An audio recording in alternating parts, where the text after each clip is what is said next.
അതിൽ വേറെ കൂടുതലൊന്നും മനസ്സിലാക്കാനില്ല. നമ്മൾ ആ ഒരു ദൃഷ്ടാന്തമാണ്. വസ്ത്രങ്ങൾ ഒന്ന് ജീർണിച്ചാൽ ഉപേക്ഷിക്കണ മാതിരി ശരീരങ്ങളെയും ഉപേക്ഷിച്ച് വേറെ ശരീരത്തിലേക്ക് പ്രവേശിക്കണോ, അതിലിപ്പോൾ എന്താ അത്ര കണക്കാക്കാനുള്ളത് അർജുന എന്നാണ് ചോദിച്ചത്. അപ്പോൾ അതുകൊണ്ട് ഈ ശരീരത്തിന് ഇതിപ്പോൾ നമ്മളിപ്പോൾ വസ്ത്രം മാറുമ്പോൾ നമ്മൾക്ക് പ്രത്യേകിച്ച് മാറ്റമൊന്നും ഉണ്ടാവണില്ല. അപ്പോൾ അതുകൊണ്ട് ഈ വസ്ത്രം മാറുമ്പോഴും വസ്ത്രം മാറണ വ്യക്തി അവിക്രിയനാണ്. എന്താണ് അവിക്രിയൻ എന്ന് വെച്ചാൽ? അവിക്രിയൻ എന്താ അർത്ഥം? വേറെ വിക്രിയകൾ, വികൃതികൾ, വികാരങ്ങളൊന്നും അതിലില്ല. അപ്പോൾ കുപ്പായം മാറ്റി വസ്ത്രം മാറ്റി ഇതുകൊണ്ട് ഒരാൾക്ക് എന്ത് വരുന്നില്ല? മാറ്റം അതുകൊണ്ട് ഉണ്ടാവണില്ല. ഈ വസ്ത്രം ഹേതുവായിട്ടൊരു മാറ്റം അത് അഴിച്ചു മാറ്റുകൊണ്ടോ ഇല്ലെങ്കിൽ വേറെ പുതിയത് ധരിക്കൊണ്ടോ ഉണ്ടാവണില്ല എന്നാണല്ലോ. അതെന്തുകൊണ്ടാണ് അങ്ങനെയെന്നാണെങ്കിൽ അതാ പറയുന്നത്. ഈ 23-ാമത്തെ പദ്യം നോക്കിക്കോളൂ. നൈനം ഛിന്ദന്തി ശസ്ത്രാണി നൈനം ദഹതി പാവക ന ചൈനം ക്ലേദയന്ത്യാപോ ന ശോഷയതി മാരുത.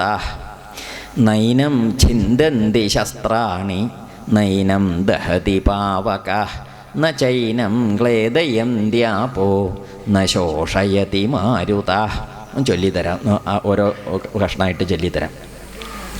നൈനം ഛിന്ദന്തി ശസ്ത്രാണി ഛിന്ദന്തി ശസ്ത്രാണി നൈനം ദഹതി പാവക ന ചൈനം ക്ലേദയന്ത്യാപോ ന ശോഷയതി മാരുത. അത് ഒന്നും കൂടി ചൊല്ലാം. നൈനം ഛിന്ദന്തി ശസ്ത്രാണി നൈനം ദഹതി പാവക ന ചൈനം ക്ലേദയന്ത്യാപോ ന ശോഷയതി മാരുത. അതായത് നൈനം ഛിന്ദന്തി ശസ്ത്രാണി, ഛകാരാണ് കേട്ടോ. നൈനം ഛിന്ദന്തി, ചിന്തന്തി അല്ല, നൈനം ഛേദനം, രണ്ടാമത്തെ ഛകാരാണ്. അതായത് ഛ കഴിഞ്ഞാൽ ഛ എന്ന് കുറച്ച് മുറുക്കി പറയേണ്ടതാണ് ഛകാരം. അപ്പം നൈനം ഛിന്ദന്തി ശസ്ത്രാണി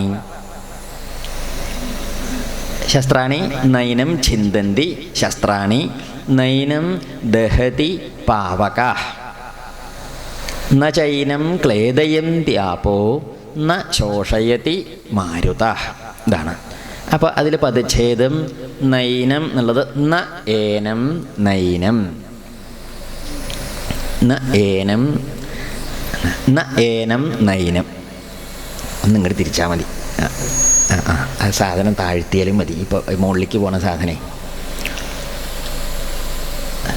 ന ഏനം നൈനം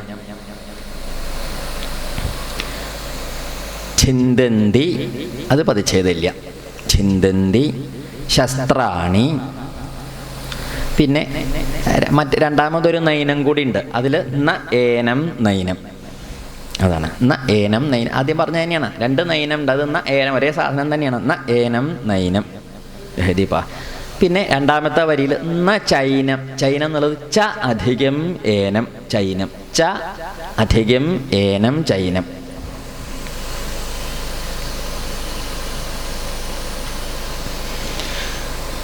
ശരിയായില്ലേ? പിന്നെ ക്ലേദയന്തി ആപ എന്നുള്ളത് ക്ലേദയന്തി അധികം ആപ, ക്ലേദയന്തി ആപ, ക്ലേദയന്തി അധികം ആപ, ക്ലേദയന്തി ആപ.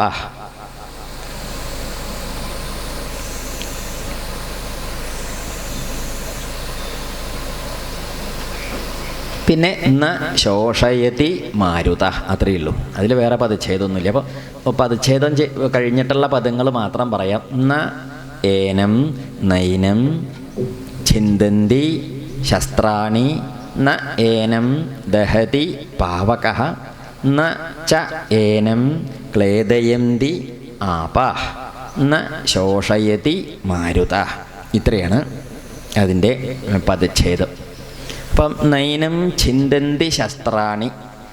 ഇപ്പം ഇവിടെ എന്താ വെച്ചാൽ ശസ്ത്രാണി എന്ന് പറഞ്ഞാൽ ആയുധങ്ങൾ, ശസ്ത്രം എന്ന് പറഞ്ഞാൽ ആയുധം എന്നർത്ഥം.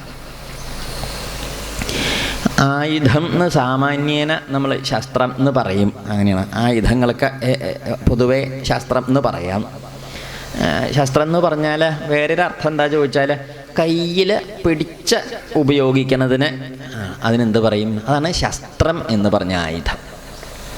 ഇപ്പം നമ്മൾ കത്തി കൊണ്ട് മുറിക്കുക, കത്തി കയ്യിൽ പിടിച്ചിട്ട് വേണം ഉപയോഗിക്കാൻ, അല്ലാതെ അത് പിടിവിട്ടാൽ നമുക്ക് വേണ്ട മാതിരി ഉപയോഗിക്കാൻ പറ്റില്ല. വാള്, കത്തി അങ്ങനെയൊക്കെ ഉള്ളതൊക്കെ, മഴു, ഇതൊക്കെ മഴു പിന്നെ എറിയൊക്കെ ചെയ്യും.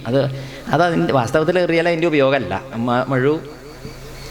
അപ്പം കൈ വിടാതെ കയ്യിൽ പിടിച്ചിട്ട് കൈ കൊണ്ട് ഉപയോഗിക്കുന്ന ആയുധങ്ങളൊക്കെയാണ് ശസ്ത്രം എന്ന് പറയുക. കൈ വിട്ട് ഉപയോഗിക്കുന്ന ആയുധങ്ങളുണ്ട്, അതിന് അസ്ത്രം എന്നാണ് പറയുക. അസ്ത്രം എന്ന് പറഞ്ഞാൽ അമ്പ് എന്ന് മാത്രമല്ല അർത്ഥം. കൈവിട്ട് ഉപയോഗിക്കുന്നതൊക്കെ എന്താണ്? അസ്ത്രങ്ങളാണ്.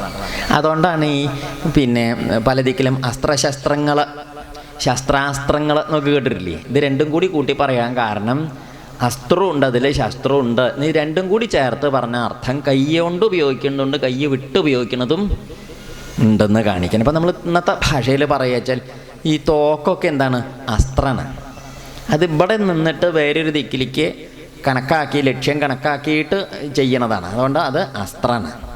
ശസ്ത്രം എന്ന് പറഞ്ഞാൽ നമ്മൾ ശസ്ത്രക്രിയ എന്ന് കേട്ടിട്ടില്ലേ? ശസ്ത്രക്രിയ എന്ന് ഓപ്പറേഷൻ ചെയ്യണതിന് ആയുധം കയ്യെ കൊണ്ട് ഇങ്ങനെ പിടിച്ചിട്ട് അതുകൊണ്ട് വേണ്ട മാതിരി രോഗത്തിൻ്റെ ദുരിതങ്ങളൊക്കെ ഇല്ലാണ്ടാക്കിയിട്ട് ഓപ്പറേഷൻ ചെയ്ത് എന്താ ദുരിതം വെച്ചാൽ അതിനെടുത്ത് മാറ്റിയിട്ടൊക്കെ ചെയ്യില്ലേ? അതിന് ശസ്ത്രക്രിയ എന്നാണ്. അതിനാണ് ചിലർ പരിഷ്കരിച്ചിട്ട് ശാസ്ത്രക്രിയ എന്നൊക്കെ പറയാറുണ്ട്. എന്തിന്?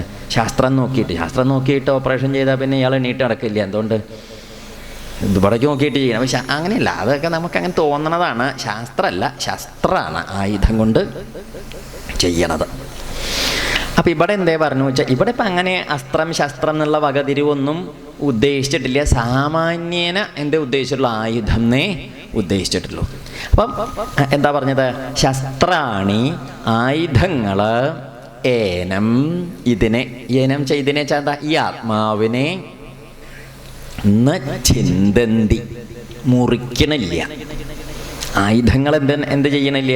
ആയുധങ്ങൾക്ക് ആത്മാവിനെ മുറിക്കാൻ സാധ്യമല്ല എന്നതാണ്.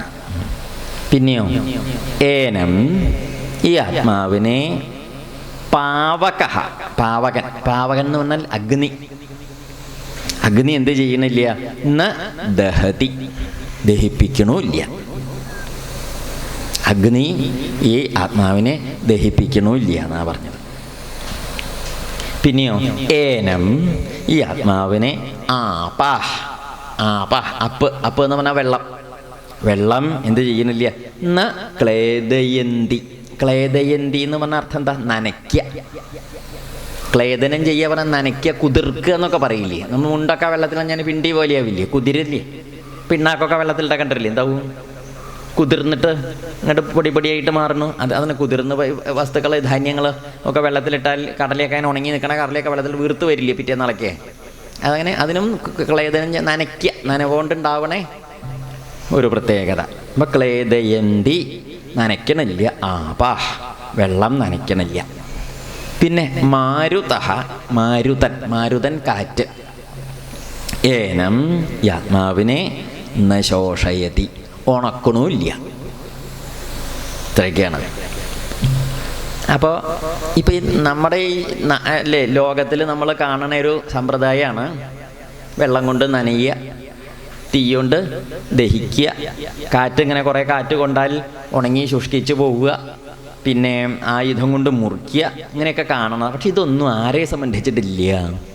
ആത്മാവിനെ സംബന്ധിച്ചിട്ടില്ല. ഏനം ആത്മാവിനെ ശസ്ത്രാണി ആയുധങ്ങൾ ചിന്തന്തി ഛേദിക്കുന്നില്ല. ഏനം ഈ ആത്മാവിനെ അഗ്നി ദഹതി ദഹിപ്പിക്കുന്നില്ല. ഏനം ഈ ആത്മാവിനെ വെള്ളം ക്ലേദയന്തി നനയ്ക്കണമില്ല. മാരുതൻ ഏനം ചെയ്തിനെ ഈ ആത്മാവിനെ എന്ത് ചെയ്യുന്നില്ല? ശോഷയതി അതിനെ ശോഷിപ്പിക്കുക, ഉണക്കണമില്ല എന്നർത്ഥം. കാറ്റ് കൊണ്ടാൽ ഉണങ്ങിപ്പോകൂലോ, അങ്ങനെയാണ്. കാറ്റത്തപ്പം നമ്മളും വെയിലൊന്നും കൊണ്ടില്ല വെച്ചാലും കാറ്റുള്ള സമയത്ത് മുണ്ടൊക്കെ പരത്തിയിട്ട് നോക്കൂ, നനഞ്ഞ മുണ്ട് കാറ്റ് കൊണ്ടാൽ ഉണങ്ങും. കാറ്റ് കൊണ്ടിട്ടാണ് ശരിക്കേ ഉണങ്ങണത്. പിന്നെ വെയിലത്ത് ഇരിക്കണേക്കാളും ഉണങ്ങണത് കാറ്റ് കൊണ്ടിട്ടാണ്. വെയിലത്ത് പറ്റി പോവുക ചെയ്യണത്. കാറ്റ് എന്താ ചെയ്യുന്നത്? അതിനെ വീശി വീശി ഉണക്കി. അതുകൊണ്ടാണ് നമ്മൾ വെറുതെ കുറേ ഇങ്ങനെ കാറ്റ് ഈ ബസ്സിലോ വണ്ടിയിലൊക്കെ കുറേ നേരം ഇങ്ങനെ വക്കത്തിരുന്ന് കാറ്റ് ഇങ്ങനെ കൊണ്ടാൽ എന്തുണ്ടാവും? നമുക്ക് മുഖമൊക്കെ ഇങ്ങനെ ഒരു വലിയണ മാതിരി തോന്നില്ലേ? അതെന്താ കാരണം എന്നറിയോ? നമ്മുടെ ഈ ശരീരത്തിലെ ദേഹത്തൊക്കെ ജലാംശം കാറ്റത്ത് മുണ്ട് മാതിരി തന്നെയാണ് നമ്മളും. കാറ്റ് കൊണ്ടാൽ ഉണങ്ങിപ്പോവും. ആണ് അതിൻ്റെ അധികം കാറ്റ് കൊണ്ടാൽ അതാണ്. അപ്പോൾ ഈ ഫാനൊക്കെ ഇട്ട് കിടന്ന രാത്രി മുഴുവനും അടച്ചിട്ട മുറിയിൽ ഫാനൊക്കെ നല്ലോണം തിരിച്ചിട്ടിട്ട് അങ്ങോട്ട് കിടന്നുറങ്ങി രാവിലെ എണീറ്റാൽ വല്ലാണ്ട് ക്ഷീണമൊക്കെ തോന്നും. കഷ്ടം തോന്നില്ലേ നമ്മൾ എണീക്കുമ്പം? അതിൻ്റെ കാരണം എന്താ ചോദിച്ചാൽ ഈ കാറ്റ് ഇങ്ങനെ കൊണ്ട് നമ്മുടെ ശരീരത്തിൽ ഇതൊക്കെ ഇങ്ങനെ ജലാംശമൊക്കെ ഇങ്ങനെ കുറേ പോകുമ്പോഴേ വായയൊക്കെ ഇങ്ങനെ ഒരു പറ്റിയ മാതിരി തോന്നും, ഒരു ക്ലേശം പോലെയൊക്കെ തോന്നും. അങ്ങനെയൊക്കെയാണ്. അതാണ് ഇതിൻ്റെ കാരണം. വായു സഞ്ചാരമുള്ള മുറിയിലാണെന്ന് വെച്ചാൽ വലിയ കുഴപ്പമില്ല. എന്താ കാരണം? വായു പോണുണ്ട്, വരണുണ്ട്, പോണുണ്ട്. ഇതല്ല, ഇരിക്കണ കാറ്റിനെ അങ്ങനെ തിരിക്കുകയാണല്ലോ ചെയ്യണത്. അതൊക്കെയാണ് അതിൻ്റെ വിഷമങ്ങൾ. അപ്പം അതുകൊണ്ട് പറഞ്ഞതിപ്പോൾ എന്താ ചോദിച്ചാൽ, ഇപ്പം ഇവിടെ പറഞ്ഞ് ചർച്ച ചെയ്യണതായ ആത്മാവിനെ ഈ പറയുന്ന സംഗതി കൊണ്ടൊന്നും നശിപ്പിക്കാൻ പറ്റില്ല എന്നാണ്. ഇപ്പം ആയുധം കൊണ്ട് മുറിക്കുക എന്ന് പറഞ്ഞാൽ നശിപ്പിക്കലല്ല. ഒരു മരത്തിനെ മുറിച്ച് കളഞ്ഞു എന്ന് പറഞ്ഞാൽ നശിപ്പിച്ചു എന്നല്ലേ അർത്ഥം. തീയിലിട്ട് ചുട്ട് കളഞ്ഞു എന്ന് പറഞ്ഞാൽ അത് നശിച്ചു പോകണമെന്നല്ലേ അർത്ഥം. അതുപോലെ തന്നെ ഓരോന്നിനും ഈ ചിലത് വെള്ളത്തിൽ വീണാൽ കേടാവണം, അങ്ങനെയൊക്കെ ഇല്ല. അപ്പോൾ ഇതൊന്നും ഇതിനെ എന്ത് ചെയ്യാൻ പറ്റില്ല, വേറെ ആക്കാൻ പറ്റില്ല. എന്തുകൊണ്ടാണ് ഇതിന് ആയുധം കൊണ്ട് മുറിക്കാൻ പറ്റാത്തത്? എന്തുകൊണ്ടാണ് പറ്റാത്തത്? അതായത് ഇപ്പം നമ്മൾ ഒന്നിനെ മുറിക്കുക എന്ന് പറഞ്ഞാൽ അതിനൊരു എന്തുണ്ടാവണം? അവയവം ഉണ്ടെങ്കിൽ എന്ത് ചെയ്യാൻ പറ്റുള്ളൂ? മുറിക്കാം. എന്താ ഈ അവയവം എന്ന് പറഞ്ഞാൽ? അവയവം, അവയവി, രണ്ട് ജാതി സാധനമുണ്ട്. എന്താണ് അവയവും അവയവി? അവയവം എന്തിൻ്റെ മുകളിലാണോ ഘടിപ്പിച്ചത് അതിൻ്റെ പേരാണ് അവയവി. മനസ്സിലാവണില്ലേ? ഇപ്പം നമ്മുടെ കൈയൊക്കെ അവയവ. എന്താ കാരണം? അവയവി എന്ന് പറഞ്ഞ ദേഹത്തിൽ പിടിപ്പിച്ചതുകൊണ്ടാണ്. മനസ്സിലായോ? എന്നാൽ കൈപ്പത്തി അവയവമാണ്. അതെന്തിൻ്റെ മുകളിലാണ് പിടിപ്പിച്ചത്? കയ്യിമ്പിലാണ്. അപ്പോൾ അതുകൊണ്ട് ഇതിൻ്റെ അവയവമാണ് എന്ത്? കൈപ്പത്തി. കൈപ്പത്തിയുടെ അവയവമാണ് വിരല്. അപ്പോൾ അവയവി എന്ന് പറഞ്ഞാൽ ആപേക്ഷികമായിട്ട് എങ്ങനെയെന്ന് മനസ്സിലായില്ലേ? വിരലിനെ അപേക്ഷിച്ച് ഇത് അവയവിയും ഇത് അവയവുമാണ്. കൈപ്പത്തിയെ അപേക്ഷിച്ച് ഇത് അവയവിയാണ്, ഇത് അവയവാണ്. ദേഹത്തെ അപേക്ഷിച്ച് കയ്യ് അവയവാണ്, ദേഹം അവയവി. അപ്പം അങ്ങനെയൊരു വേർതിരിവ് എന്തിനെങ്കിലും ഉണ്ടെങ്കിൽ അതിനെ നമുക്ക് എന്ത് ചെയ്യാൻ പറ്റുള്ളൂ? മുറിക്കാൻ പറ്റുള്ളൂ. ആ അവയവങ്ങളില്ലാത്തതിന് എന്ത് ചെയ്യാൻ പറ്റില്ല? മുറിക്കാൻ പറ്റില്ല. ആത്മാവിന് എന്തില്ല? അങ്ങനെ ഒരു അവയവ കണക്കില്ല. അതുകൊണ്ട് എന്ത് ചെയ്യാനും പറ്റില്ല? അതിനെ മുറിക്കാൻ പറ്റില്ല. അവയവങ്ങളെ മുറിക്കുക എന്ന് പറഞ്ഞാൽ അവയവങ്ങളെ വേറെയാക്കുക എന്നാണ് അതിൻ്റെ അർത്ഥം. അതിന് പറ്റില്ല. പിന്നെ വെള്ളം ഒന്നിനെ നനയ്ക്കുക എന്ന് പറഞ്ഞാൽ, കുതിർക്കുക എന്ന് പറഞ്ഞാൽ എങ്ങനെയാണ് കുതിർക്കണത്? കരിങ്കല്ല് വെള്ളത്തിലിട്ടാൽ കുതിരില്ല. എന്തുകൊണ്ടാണ്?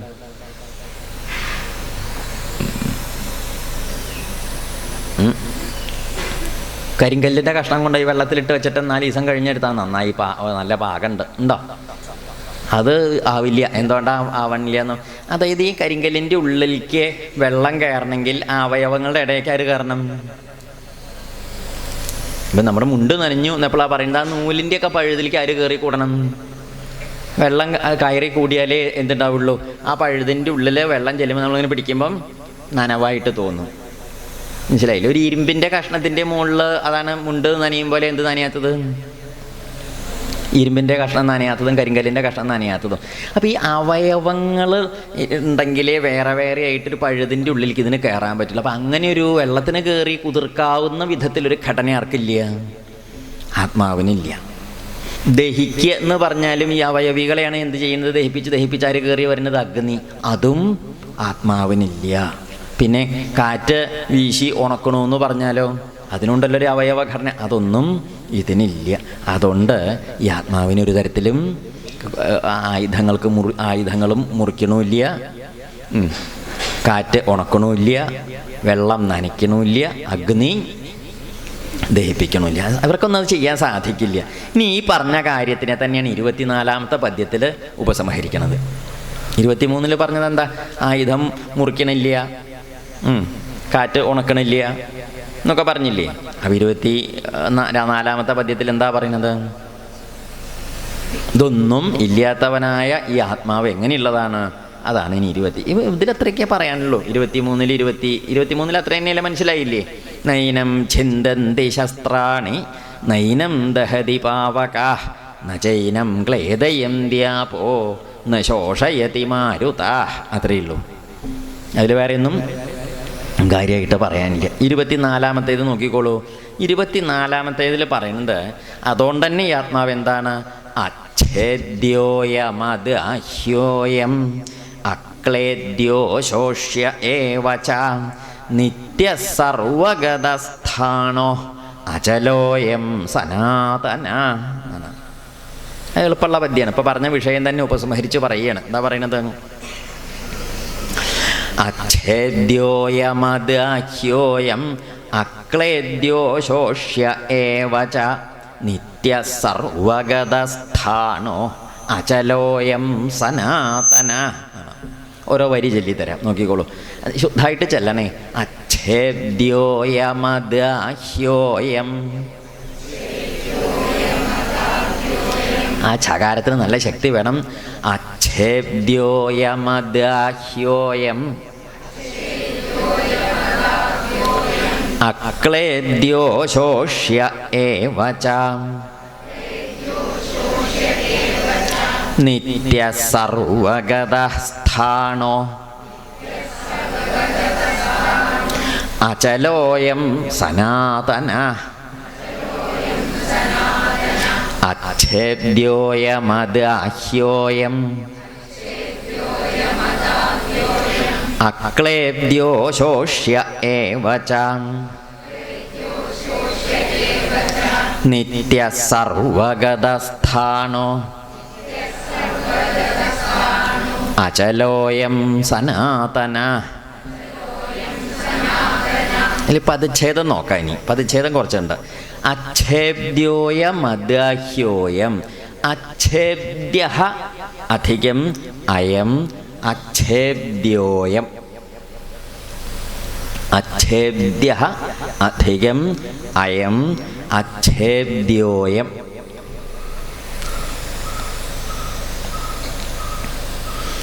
പിന്നെ അദാഹ്യ അധികം അയം അദാഹ്യോയം. അദാഹ്യ അധികം അയം അദാഹ്യോയം.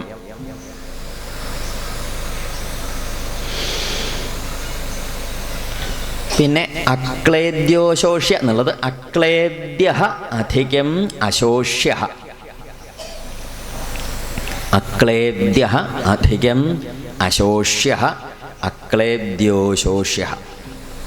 അക്ലേദ്യ അധികം അശോഷ്യ ഏവച. പിന്നെ നിത്യ അതൊന്നുമില്ല. സർവഗത അതിലും പദച്ഛേദില്ല. പിന്നെ അടുത്തത് സ്ഥാണു. അതിൽ പുസ്തകത്തിൽ സ്ഥാണുരചലോയ എന്നാണോ? സ്ഥാണുരചലോയ എന്നല്ലേ? അങ്ങനെയാണെങ്കിൽ പദച്ഛേദമുണ്ട്. സ്ഥാണുഹു അധികം സ്ഥാണുഹു അധികം അചലഃ അധികം സ്ഥാണുഹു അധികം അചലഃ അധികം അയം. സ്ഥാണുഹു അധികം അചലഃ അധികം അയം. സ്ഥാണുരചലോയം. പിന്നെ സനാതന. അർത്ഥത്തിൽ വലിയ ക്ലേശമൊന്നുമില്ല. ഈ പദച്ഛേദത്തിലേക്ക് അതിൽ ബുദ്ധിമുട്ടുള്ളൂ. മുമ്പ് പറഞ്ഞ എന്താ, ആയുധം മുറിക്കണില്ല, തീ കത്തിച്ച് ദഹിപ്പിക്കണില്ല, പിന്നെ വെള്ളം നനയ്ക്കണില്ല, കാറ്റ് ഉണക്കണില്ല എന്നല്ലേ പറഞ്ഞത്. ഇതൊന്നും ഇല്ലാത്തതാണെന്ന് മാത്രമേ ഇതിൽ പറയുന്നുള്ളൂ. എന്താ പറയുന്നത്? അച്ഛേദ്യോയം അയം ആത്മാ അച്ഛേദ്യ.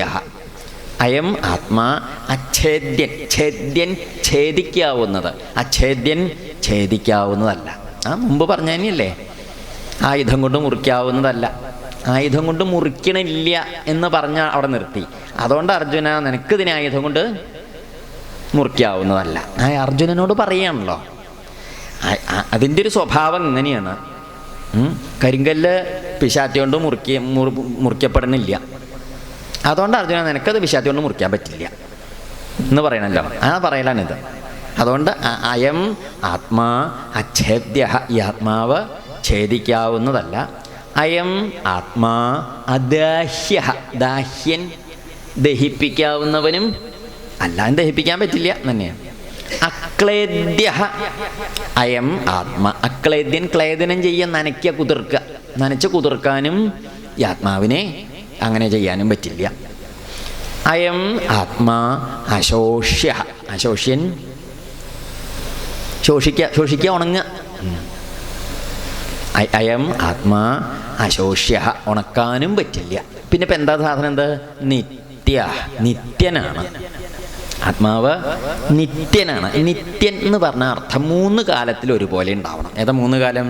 ഭൂതകാലത്തിലും ഉണ്ടാവണം, ഭാവി കാലത്തിലും ഉണ്ടാവണം, വർത്തമാനകാലത്തിലും ഒരുപോലെ ഒരുപോലെ നിൽക്കണം. ഇനി എന്ത് പറയുക? നിത്യം. അതായത് ബ്രഹ്മസൂത്രം എന്ന് പറഞ്ഞിട്ടൊരു വലിയ പുസ്തകമുണ്ട്. വേദവ്യാസ ഭഗവാന്റെ ബ്രഹ്മസൂത്രം, ബാദരായണ സൂത്രങ്ങളെന്ന് പറയും ബ്രഹ്മസൂത്രം. ഈ ബ്രഹ്മസൂത്രത്തിൽ ഒരു ദിക്കിൽ ഭാഷ്യം പറയുമ്പം ശങ്കരാചാര്യ സ്വാമികൾ പറയും, ഈ ത്രികാല അബാധിതം ആണ് സത്യം എന്ന് പറയും. എന്നുവെച്ചാൽ എന്താ അർത്ഥം?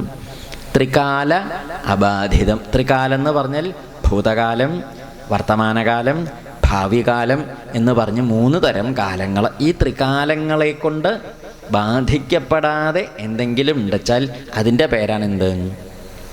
സത്യം. ആ സത്യമായ വസ്തു നിത്യമായ വസ്തുവാണ്. എന്താണ്? ത്രികാലം കൊണ്ട് ബാധിക്കപ്പെടാത്തതാണ് സത്യമായ വസ്തു. ആ സത്യമായ വസ്തു നിത്യമായ വസ്തുവാണ്. ഇപ്പം വളയും മാലയും കമ്മലും ഒക്കെ നമുക്ക് 3 കാലത്തിലുണ്ടെന്ന് പറയാൻ പറ്റില്ല. വള അപ്പം ഉണ്ടാക്കിയതിൻ്റെ ശേഷം ഉണ്ടായില്ല, അതിന് മുമ്പ് വളയില്ല. അത് ഉരുക്കിയപ്പോൾ അത് പോവുകയും ചെയ്തു. പിന്നെ എപ്പോഴാണ് ഈ വളയായിട്ട് തരുന്നത്? തട്ടാൻ അത് ഉണ്ടാക്കിയതിൻ്റെ ശേഷം വളയായിട്ട് തുടങ്ങി. തട്ടാൻ അത് ഉരുക്കണതിൻ്റെ തൊട്ട് മുമ്പ് വരെ എന്തുണ്ട്? അത് വളയാണ്. ഉണ്ടാക്കണതിൻ്റെ മുമ്പും അതില്ല, നശിച്ചു കഴിഞ്ഞപ്പോഴും അതില്ല. അതായത് ന്യായശാസ്ത്രക്കാർ പറയുമ്പം ഒരു വസ്തുവിന് 3 തരത്തിലാണ് പറയുക. എന്താ? പ്രാഗ്ഭാവം, പ്രധ്വംസാഭാവം, അത്യന്താഭാവം, അന്യോന്യാഭാവം എന്ന് പറയും. എന്താർത്ഥം? പ്രാഗ്ഭാവം എന്ന് പറഞ്ഞാൽ ഒരു വസ്തു ഉണ്ടാവണത് വരെ അല്ലേ? ഒരു വസ്തു ഉണ്ടാവണ്ടല്ലോ. എന്തെങ്കിലും വസ്തു ഇപ്പം എന്താ ഉണ്ടാക്കണത്? എന്തെങ്കിലും ഈ നൈയായികന്മാരുടെ ഭാഷയിൽ പറഞ്ഞാൽ ഘടം ചന്ത, മണ്ണിൻ്റെ കലശല്ലേ, ചെപ്പോട പാത്രം, മണ്ണിൻ്റെ പാത്രം. ആ മണ്ണിൻ്റെ പാത്രത്തിന് പ്രാഗ്ഭാവമുണ്ട്. എന്താ കാരണം? ഈ പാത്രം ഉണ്ടാക്കണ ആള് മണ്ണ് കുഴച്ചുരുട്ടി ഈ പാത്രം ഉണ്ടായി മണ്ണിൽ ചുട്ടെടുത്തത് പാത്രം ആവണതിൻ്റെ മുമ്പ് അതില്ല. അപ്പം അതിന് പ്രാക്കച്ച മുമ്പ് അതില്ല. ഉണ്ടാവണതിൻ്റെ മുമ്പ് ഇല്ലാത്തതിനാണ് എന്ത് പറയുക? പ്രാഗഭാവം. ഇനി ഈ കാലം തല്ലി പൊട്ടിച്ച് പൊടി മണ്ണാക്കി കഴിഞ്ഞാലും എന്തില്ല? ആ ഘടം ഇല്ല. മനസ്സിലായില്ലേ? അതാണ് പ്രധ്വംസാഭാവം. ഇത് രണ്ടും, പ്രാഗഭാവവും പ്രധ്വംസാഭാവവും ഒന്നും നിത്യൻ ആയ വസ്തുവിനില്ല. എന്താ കാരണം? അതുണ്ടാവണതിൻ്റെ മുമ്പ് ഇല്ലായ പറയണമെങ്കിൽ ഏതെങ്കിലും ഒരു ദിവസം ഉണ്ടായതാവണ്ടേ? മനസ്സിലാവുകൊണ്ട് പറയുന്നത് ചോദിച്ചാൽ നേരത്തെ പറയാൻ പറ്റിയ ശാസ്ത്രങ്ങളതൊക്കെ. അതായത് വസ്തു ഉണ്ടാവണതിൻ്റെ മുമ്പുള്ള ഇല്ലായ്ക്കാണ് പ്രാഗഭാവം എന്ന് പറയുക. അങ്ങനെ ഒരു ഇല്ലായ ആർക്കില്ല? ആത്മാവിനില്ല. എന്താ കാരണം? അതൊരു ദിവസം എന്തെങ്കിലും ഒരു ദിവസം ഉണ്ടായതല്ല. അങ്ങനെ ഒരു ദിവസം ഉണ്ടായതാണെങ്കിലല്ലേ ആ ഉണ്ടായ ദിവസത്തിൻ്റെ മുമ്പ് മുതലത് ഇല്ലാത്തതാണെന്ന് പറയാൻ പറ്റുള്ളൂ. അതില്ല. ഇനി ഇത് ഏതെങ്കിലും ഒരു ദിവസം ഇല്ലാണ്ടേ ആവുകയാണെങ്കിലല്ലേ പ്രധ്വംസാഭാവം പറയാൻ പറ്റുള്ളൂ. അതും ഇല്ല. അതായത് ഇതിലൊന്നും പെടാത്തതായതുകൊണ്ട് എന്താണ്? നിത്യനാണ് എന്നർത്ഥം. അതുകൊണ്ടാണ് നിത്യം എന്ന് പറഞ്ഞത്. നിത്യനാണ് എന്ന് പറയുമ്പം തന്നെ ഒന്നും കൂടി പറഞ്ഞു, സർവഗത. എന്താ ഈ സർവഗതൻ? സർവഗത എന്ന് പറഞ്ഞാൽ സർവത്ര ഗച്ഛതി ഇതി, എല്ലാ ദിക്കിലെത്തണതാ അത്. സർവഗതത്വം. നമ്മളിപ്പം ഇവിടെ നിൽക്കുമ്പോൾ ഇവിടെയുണ്ട്. മറ്റേ ഈ ചെറിയ കുട്ടികളാകുമ്പോൾ നമ്മളൊക്കെ പരന്ന പാടത്തെ വരമ്പത്തിൽ കൂടിയൊക്കെ, പണ്ട് പ്രായമുള്ളവർക്കൊക്കെ അറിയില്ല ഇപ്പോൾ പാടത്ത് വരമ്പൊക്കെ എവിടെയുണ്ട്. അതിന് ഒഴിഞ്ഞ പാടത്തെ വരമ്പത്തിൽ കൂടിയൊക്കെ രാത്രി വല്ല അമ്പലത്തിലൊക്കെ പോയിട്ട് തിരിച്ചു പോവുകയോ ചെയ്യുമ്പോൾ സന്ധ്യ കഴിഞ്ഞിട്ട് 7 മണിക്ക് ശേഷമാണ് ചന്ദ്രനുള്ള ദിവസമാണെങ്കിൽ നമ്മളിങ്ങനെ പടിപ്പര കിടക്കുമ്പോഴും ആര് മൂർധാവിലുണ്ട്? ചന്ദ്രൻ നമ്മുടെ. അപ്പോൾ നമ്മൾ വിചാരിച്ചു വേഗം നടക്കുക, സാധനം ഇപ്പോഴും ഉണ്ടാവും. കൂടെ പാടത്തെ വരമ്പത്ത് എത്തിയപ്പോഴും ആര് മൂർധാവിൻ്റെ മുകളിലുണ്ട്? ചന്ദ്രൻ്റെ. ദേഷ്യം വന്ന് നമ്മൾ വേഗം ഓടി ഇങ്ങോട്ട് അമ്പലത്തേക്ക് ഓടി അമ്പലത്തിൻ്റെ മുറ്റത്തെത്തി മുകളിലേക്ക് നോക്കിയപ്പോഴും ഇതൊക്കെ പഴയ ആൾക്കാർക്കൊക്കെ അറിയാം. പുതിയ ആൾക്കാർക്ക് പിന്നെ ഈ ഇതിൽ തോണ്ടുകൊണ്ട് അത് കാണാൻ നേരം ഉണ്ടായിട്ടില്ല. ഇതിൽ കണ്ട ആ സാധനം ഇല്ലാത്തതുകൊണ്ട് നമുക്ക് ഇതൊക്കെ കുറച്ച് കാണാനൊക്കെ പറ്റി. അന്നേ ഇത് തോണ്ടണ സാധനം ഉണ്ടെച്ച് നമ്മളാരെയും കാണും ഇതൊക്കെ. ശരിയല്ലേ? പ്രായമായവർക്കൊക്കെ മനസ്സിലായില്ലേ? അപ്പം നമ്മളിപ്പോൾ നമ്മുടെ മുറ്റത്തുനിന്നും കണ്ടു, പാടത്ത വരമ്പത്തുനിന്നും കണ്ടു, അമ്പലത്തിൻ്റെ മുറ്റത്തെത്തിയപ്പോൾ അവിടെയും കണ്ടു, ഒക്കെ ഒരേ സ്ഥാനത്താണ് ആരെയാണ് കാണുന്നത്. അങ്ങനെ തോന്നാറില്ലേ? അപ്പം നമുക്ക് തോന്നി ചന്ദ്രൻ നമ്മുടെ കൂടെ ഒക്കെ നടക്കുകയാണെന്ന് തോന്നും. ആ കുട്ടിക്കാലത്തൊരു തോന്നലാണത്. ശരിയാണ് അല്ലേ? ഇതുപോലെയാണ് എന്താ ആത്മാവ്. ഇപ്പം ഇവിടെ ഉണ്ട്, നമ്മൾ ഇവിടുന്ന് വേഗം അങ്ങോട്ട് കോഴിക്കോട്ടേക്ക് പോയി. ഇപ്പം ആരവിടെ ഉണ്ട്? ബസ് സ്റ്റാൻഡിൽ അവിടെ ഉണ്ട്. അവിടുന്ന് നമ്മൾ വേഗം കൊയിലാണ്ടിക്ക് പോയപ്പം അവിടെ അത് നിൽക്കണു. ആലംകുടി ജംഗ്ഷനിൽ ബ്ലോക്കായി നിൽക്കലാര്? ആത്മാവ് നിൽക്കണു. ശരിയല്ലേ? ഇത് അവിടുന്ന് വണ്ടി കയറിയിട്ട് നമ്മൾ കുറ്റിപ്പുറത്തേക്ക് പോയി. അപ്പോൾ അതാ റെയിൽവേ സ്റ്റേഷനിൽ ആരുണ്ട് എന്ന് പറഞ്ഞ മാതിരി ഇതെവിടെ പോയാലും സപര്യകാൽ ശുക്രമകായം അവർണമസ്നാവിരം ശുദ്ധമപാപവിദ്ധം എന്ന് പറയും വേദത്തിൽ. എന്നുവെച്ചെന്താർത്ഥം? സപര്യകാൽ അതെല്ലായിക്കിലുണ്ട്. മനസ്സിലായില്ലേ? സപര്യകാൽ ശുക്രമകായം അവ്രണം അസ്നാവിരം എന്നൊക്കെ പറഞ്ഞാൽ എന്താർത്ഥം? അത് ഈ പറയണം, അത് ഈ വലിയ കേമായ മന്ത്രമാണ് കേട്ടോ. അതായത് ഇതെല്ലാ ദിക്കിലും എത്തണമെന്ന് പറഞ്ഞതിൻ്റെ അർത്ഥം നമ്മളെവിടെ ചെല്ലുമ്പോൾ എന്തിനെ കാണാം? അതിൻ്റെ അർത്ഥം എന്താ? ഇത് സർവവ്യാപിയാണ്. അതുകൊണ്ടാണ് എന്ത് ആകാശം പോലെ. ഇതുപോലെ ആകാശം പോലെ. ആകാശം എന്ന് പറയുമ്പോൾ നമ്മൾ കഴിഞ്ഞ ദിവസം പറഞ്ഞു തോന്നുന്നു. ആകാശം പറയുമ്പോൾ നമ്മളൊക്കെ എപ്പോഴും തോന്നുന്നത് എന്താ? വെളുത്ത മുകളിൽ കാണാൻ ആകാശം അങ്ങനെയല്ല കേട്ടോ. നമുക്ക് ആ വെളുത്ത് തോന്നണതിൻ്റെ കാരണം കുറച്ച് ദൂരെ ആയതുകൊണ്ട് കണ്ണിന് തോന്നലാണ്. അവിടെ ഇങ്ങനെ വെളുത്തിട്ട് ഇങ്ങനെ ഒരു നാളികേര മുറി കമഴ്ത്തിയ മാതിരി ഒരു സാധനമൊന്നും അവിടെ ഇല്ല. അവിടെ ചെല്ലുമ്പോഴേ മനസ്സിലാവുള്ളൂ. അപ്പം ഈ അന്തരീക്ഷത്തിനെയാണ് നമ്മൾ എന്താ പറയണത്? ഈ എല്ലാ ദിക്കിലും അന്തരീക്ഷം പറഞ്ഞാൽ നമ്മളെന്താ പറയുന്നത്? അങ്ങനെ പറയാം, സ്പേസ് എന്ന് പറയില്ലേ? അത് രണ്ടക്ഷരം പറയാൻ പഠിച്ചിട്ട് അതൊക്കെ പറഞ്ഞത്. പക്ഷെ ചിലത് പറഞ്ഞില്ലെങ്കിൽ പിന്നെ വൈകുന്നേരം വരെ പറഞ്ഞുകൊണ്ടിരിക്കുന്നേ ഉണ്ടാവുള്ളൂ. ഒന്നും മനസ്സിലാവില്ല. സ്പേസ് പറഞ്ഞാൽ മനസ്സിലാവില്ല. എല്ലാറ്റിൻ്റെ ഉള്ളിൽ ഈ ആകാശം നമ്മുടെ ശരീരത്തിനുള്ളിലൊക്കെ പഴുതിലൊക്കെ അതുപോലെ എല്ലാ ദിക്കിലും സർവ്വവ്യാപിയായിട്ട് ഇരിക്കുന്നതാണ് എന്താ ഇത്. അതുകൊണ്ടാണ് സർവ്വഗത, സർവ്വവ്യാപിയായിട്ട്. നമ്മൾ സർവ്വവ്യാപി എന്നൊക്കെ പറയുമ്പോൾ എന്തോ തോന്നലുണ്ടാവാൻ എങ്ങനെയാണെന്ന് അറിയില്ല. എല്ലാ ദിക്കിലും എന്തുണ്ട്? അതായത് ഇപ്പം ഈ മാലയിലെ സ്വർണം എവിടെയൊക്കെ ഉണ്ട് എന്നാലോചിക്കണം അല്ലേ? ആലോചിച്ചോളൂ. എന്ന് തന്നെ പറഞ്ഞാൽ മതി. മാലയിലെ സ്വർണം എവിടെയൊക്കെ ഉണ്ട്? മാലയുടെ വടക്കേ മൂലയിലും പടിഞ്ഞാറേ തലയിലും. എന്താർത്ഥം? മാലിന്യാണ്. എന്ത് മാലിന്യ സ്വർണ്ണമാണ്. സ്വർണം തന്നെയാണ്. ആരായിട്ട് നമ്മൾക്ക് കാണാനായത്? മാലയായിട്ടില്ലേ? ഈ വിളക്കൽ എവിടേക്കാണ് ഓടുള്ളത്? വിളക്ക എന്ന് പറഞ്ഞത് തന്നെ എന്താണ്? ഓടാണ് എന്ന് പറയും പോലെ സർവ്വവ്യാപിയാണ് എന്നൊക്കെ പറയുന്നത് നമ്മുടെ ഒരു ലൗകിക ഭാഷയിൽ പറയണേ. എന്തിനതിനൊക്കെ ഇങ്ങനെ പറയേണ്ടി വരുന്നു ചോദിച്ചാൽ, വാസ്തവത്തിൽ ആത്മാവിന് ഇങ്ങനെ പറയേണ്ട കാര്യമൊന്നുമില്ല. പക്ഷെ നമ്മൾ ഇത് അറിയാത്ത ആളുകൾ ലോകരെ അറിയാനായിട്ട് ആചാര്യന്മാർ, ഗുരുനാഥന്മാരായ ഋഷിമാർ പറഞ്ഞതാണ് എന്ത്? ഇതെല്ലാ ദിക്കിലും ഉണ്ട് എന്ന് പറഞ്ഞാൽ അർത്ഥം അതില്ലാത്തൊരു സ്ഥലമില്ല എന്ന് വെച്ചാൽ എന്താ അർത്ഥം? പ്രപഞ്ചം എന്ന് വെച്ചാലോ മാല എന്ന് പറഞ്ഞത് സ്വർണ്ണമാണ് എന്ന് പറയും പോലെ പ്രപഞ്ചം എന്ന് പറയുന്നത് തന്നെ എന്താണ്? ഈശ്വരസ്വരൂപമാണ്. അതുകൊണ്ട് അതിന് വേദത്തിലും ശാസ്ത്രങ്ങളിലും എന്താ പറയുകയെന്നറിയോ? കാര്യബ്രഹ്മം കാരണബ്രഹ്മം എന്ന് പറയും. മനസ്സിലായോ ഇല്ലല്ലേ? നമ്മൾ മുമ്പ് പറഞ്ഞിട്ടുണ്ടോ തോന്നുന്നു?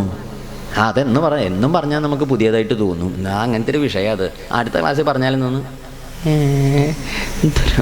അതാ കുറ്റമൊന്നുമല്ലാതെ അതുകൊണ്ടാണ് ഈ ആവർത്തിച്ച് നമ്മൾ ഈ ശാസ്ത്രാർത്ഥങ്ങൾ കേൾക്കണം എന്ന് പറയുന്നത്. കുറേ ഇങ്ങനെ കേൾക്കുമ്പോൾ ഇപ്പം നമ്മൾ ഈ വിളക്കിൻ്റെയും ഉരുളിയുടെയും മാലയുടെയൊക്കെ കാര്യം പറയുകൊണ്ട് നമുക്ക് അതൊന്നും പറഞ്ഞില്ലെങ്കിൽ ഈ സാധനം നമ്മൾ ഇങ്ങനെ പറയും കേൾക്കണോ അങ്ങനെ കേൾക്കും. പിന്നെ കണ്ടാൽ മിണ്ടാണ്ടേ ഒന്നല്ലാണ്ട് വേറൊരു ഗുണം മനസ്സിലാവില്ലേ? കുറ്റല്ലത്. എന്ന് വെച്ചാൽ നമ്മുടെ ലോകത്തിൽ എപ്പോഴും നമ്മൾ കണ്ടും തൊട്ടും പരിചയപ്പെടുന്ന ഒരു വിഷയമല്ലല്ലോ ഇത്. ആളുകൾക്ക് വിവരമില്ലായിട്ടും ബുദ്ധിയില്ലായിട്ടും പ്രാപ്തിയില്ലായിട്ടും കഴിവില്ലായിട്ടും ഒന്നുമല്ല ഇത് മനസ്സിലാവാത്തത്. കാരണം എന്താ ചോദിച്ചാൽ ആ വിഷയം നമ്മുടെ ഇടയിൽ എന്തില്ല? പരിചയമുള്ള വിഷയമല്ല. അതുകൊണ്ടാണ് ആ കാര്യം മനസ്സിലാവില്ലേ? നമുക്കെന്നും എപ്പോഴും പരിചയമുള്ള വിഷയത്തെക്കുറിച്ച് പറയുമ്പോൾ ഇപ്പോൾ ഒരു ആശാരിയോട് മരത്തിൻ്റെ കാര്യം പറഞ്ഞാൽ അയാൾക്ക് എന്ന് പറയുമ്പോഴേക്ക് അയാൾ കാര്യം മനസ്സിലാക്കും. എന്താ കാരണം? അദ്ദേഹം അതുകൊണ്ടിപ്പോൾ എന്നും പണിയെടുത്തിട്ട് അതിൻ്റെ എല്ലാറ്റിൻ്റെയും സൂക്ഷ്മ വശം നല്ല നിശ്ചല ആളായതുകൊണ്ട് നമ്മളിപ്പോൾ കോളേജിൽ 12, 18 കൊല്ലം 20 കൊല്ലം പഠിച്ചൊന്നും പറഞ്ഞാൽ അങ്ങോട്ട് ചെല്ലണ്ട. എന്താ കാരണം? നമ്മൾ കോളേജിൽ പഠിച്ച വിവരമായിട്ട് പ്ലാവോ മാവോ നോക്കുമ്പോഴേക്കും അയാൾ ഉള്ളിയുണ്ടോ ചെത്തിയും കൊള്ളില്ല എന്ന് പറയും. അയാൾ പാട്ടിന് പോയിട്ടുണ്ടാവും. എന്താ അത് കണ്ടോ, പരിചയമുള്ള വിഷയമായതുകൊണ്ട് വിശദീകരണമൊന്നും അദ്ദേഹത്തിന് അതിന് ആവശ്യമില്ല. സ്വർണത്തിനെ കുറിച്ച് തട്ടാനെ നമ്മൾ വിശദീകരിച്ച് മനസ്സിലാക്കി കൊടുക്കേണ്ട കാര്യമൊന്നും ഇല്ല. ഓട് കിണ്ണം കിണ്ടി കൊണ്ടുപോയിട്ട് മൂശാരിയുടെ അടുത്ത് കൊണ്ടുപോയി പ്രസംഗിച്ചിട്ട് മൂശാരിയെ വെറുപ്പിക്കേണ്ട കാര്യമൊന്നും ഇല്ല. അദ്ദേഹത്തിന് നമ്മളെക്കാൾ